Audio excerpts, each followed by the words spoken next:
Et bonjour les amis, et bienvenue dans une toute nouvelle vidéo visite et découverte. Et pour aujourd'hui, nous allons parler des viaducs ferroviaires. Mais plus précisément, de trois véritables prouesses techniques qui subliment le paysage français depuis plus d'un siècle. Mais tout d'abord, un petit retour en arrière.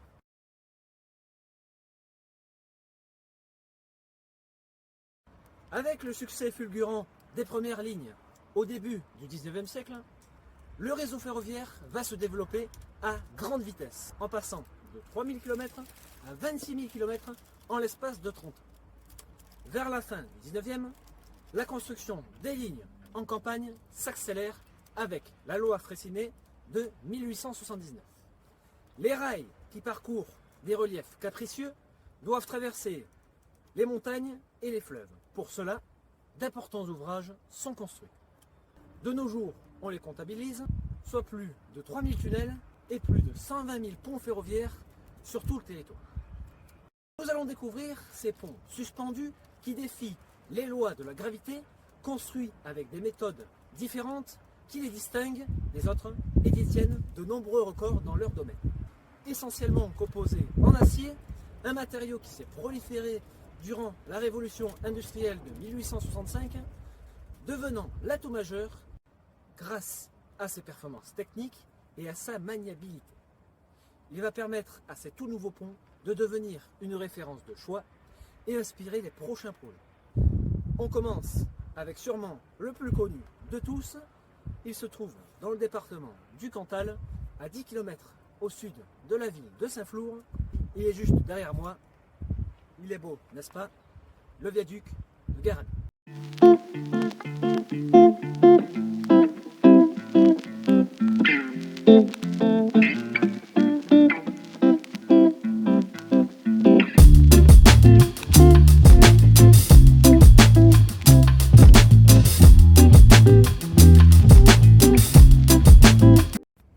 Nous sommes à la fin de l'année 1878. Un ingénieur du nom de Léon Boyer a pour tâche de définir le tracé d'une ligne allant de Neussargues à Marvejols. Dans son projet, acquis 6 mois plus tard, il comporte un pont pour franchir le fleuve de la Truyère à grande hauteur. Plusieurs schémas qui doivent prendre en compte les conditions météorologiques tumultueuses sont étudiés. Celui qui sera retenu en 1880 est celle d'un architecte confirmé qui vient tout juste de terminer un pont de ce genre à Porto, au Portugal. Il s'agit de Gustave Eiffel qui, avec sa compagnie, va procéder au montage de l'ouvrage pendant 4 ans jusqu'en septembre 1884. Avec une longueur de 565 mètres, une hauteur de 125 mètres pour un diamètre de 165 mètres pour l'arche centrale, qui est des deux côtés à moi, il est constitué de 20 370 mètres cubes de pierre de melon maçonnée, 3170 tonnes de fer forgé, 23 tonnes de fonte et 41 tonnes de sa matière principale, l'acier. Le tout sera fixé avec plus de 678 000 rivets pour un coût final qui atteindra la somme de 330 millions de francs. Le premier essai d'un train sur le viaduc au début d'avril accorde sa mise en service en fin d'avril 1888. Avec la construction du barrage de Graneval en 1959 à 20 km devant moi, l'eau stockée va créer un lac de retenue de 28 km de long, ce qui fait que la hauteur du viaduc va diminuer, passant à 95 mètres. Il est inscrit au patrimoine des monuments historiques en 1965 et le sera classé en 2017. En raison de sa peinture vieillissante et de nombreuses rouilles découvertes un peu partout, il est repeint avec la couleur rouge durant les années 80. Des travaux d'entretien et de consolidation sont entrepris au fil du temps.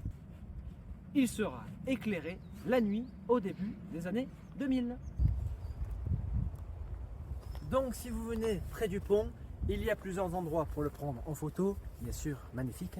Et ici, il y a des explications et des étapes de comment ils ont construit ce pont incroyable au parking de la départementale 909, avec un exemple ici avec merveille de l'exactitude, la clé de l'extrados s'emboîte parfaitement au sommet.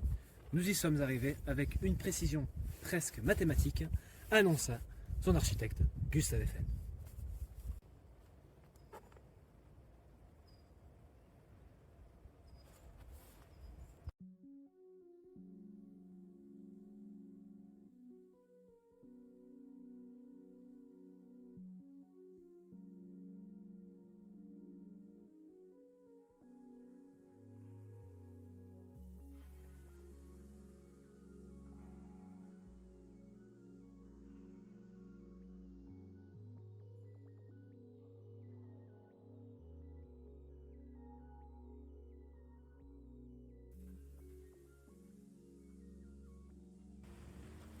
Et voilà les amis, nous sommes arrivés à un viaduc tout aussi incroyable que celui de Garbie.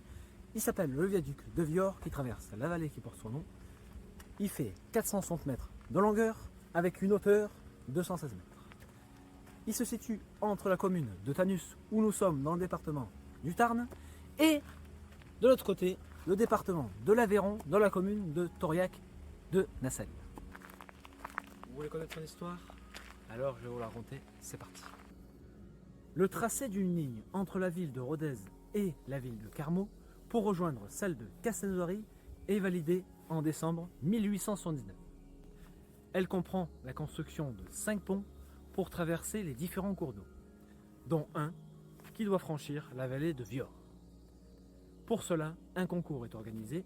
7 ingénieurs sont en lice, dont Gustave Eiffel, mais c'est celui de l'ingénieur Paul Baudin qui sera choisi avec l'aide d'un autre ingénieur du nom de Rosario de Volonta.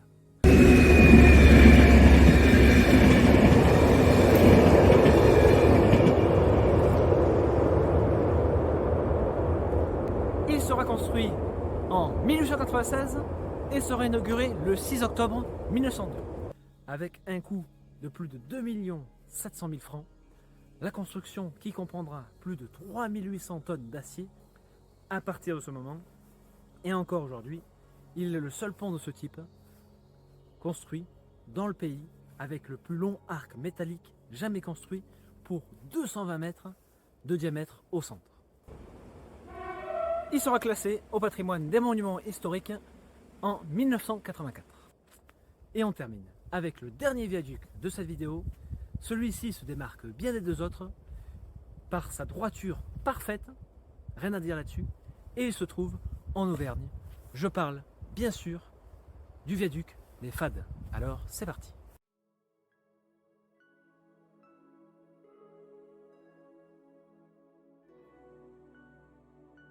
Le tracé d'une ligne entre le village de La Pérouse et celui de Volvic est accepté en juillet 1881. Elle complétera la section principale allant de Montluçon jusqu'à Clermont-Ferrand. Mais sur le parcours, il y a un endroit qui pose problème. La construction d'un pont pour passer la vallée profonde de la Sioule. Beaucoup de schémas vont être étudiés à la loupe pendant 3 ans, mais aucun n'est retenu. C'est alors qu'un ingénieur du nom de Félix Virard reprend tout le projet à zéro en novembre 1896 et définit un nouveau schéma qui sera validé en avril 1901. Dès lors, le chantier commencera 8 mois plus tard, en novembre de cette même année.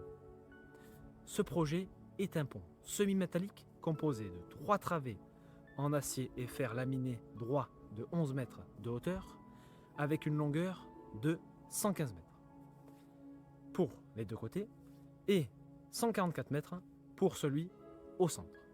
Le tout fixé avec plus de 237 000 rivets qui sera ensuite posé sur 2 piles géantes de 92 mètres de hauteur chacune et les culées de côté pour un volume total de 37 135 mètres cubes de melon de granit. Au total, sa longueur sera de 470 mètres avec les culées pour une hauteur de 132 mètres. Avec un coût total estimé à plus de 3 670 000 francs, sa construction s'achèvera le 11 septembre 1909. Un premier test sera réalisé 3 jours plus tard, puis il est inauguré le 10 octobre 1909 et entre en service 10 jours après. À ce moment-là, il est le plus haut du monde, toutes catégories confondues. Puis, au fil du temps, il redescend du podium et remonte à la 43e place. En revanche, ces piles construites en maçonnerie traditionnelle restent les plus hautes jamais construites. Il est inscrit au patrimoine des monuments historiques en 1984 et sera éclairé 15 ans plus tard, le 7 mai 1999. Malgré son manque d'entretien depuis les années 80, son état se dégrade rapidement jusqu'en 2007 où la circulation sur toute la ligne sera suspendue définitivement. Jugé trop dangereux pour la traversée d'un convoi. C'est 13 ans plus tard, en 2019, avec l'aide de la Fondation du patrimoine et des locaux, que le pont va pouvoir être restauré et réhabilité à sa juste valeur. Depuis, un parcours à vélo-rail de 7,5 km a été mis en place pour valoriser le tourisme dans le coin. Pour ceux qui veulent plus d'informations sur ce pont, je mettrai le lien dans la description avec celui du vélo-rail.